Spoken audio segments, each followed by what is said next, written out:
be here at St Martin's Fest. It's an incredible event and so important that we're able to raise awareness about the work that we do in summer.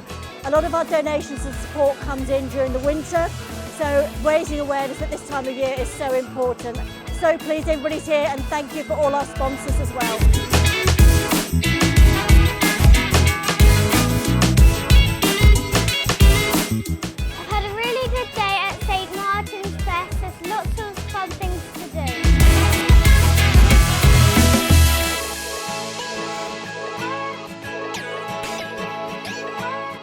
The day has gone amazing so far. We've already had 3 bands play for us. We've had Barney Holmes, Archie and Kaylee, and we've just had the St Martin's band as well.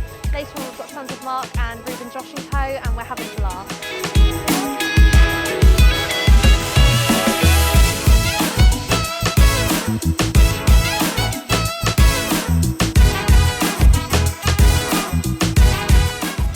St Martin's has been going for over 50 years and we support in the range of nearly 300 people at one time. If you want to learn more about us, please visit our website, and if you want to help fundraise or get involved with us, please get in touch.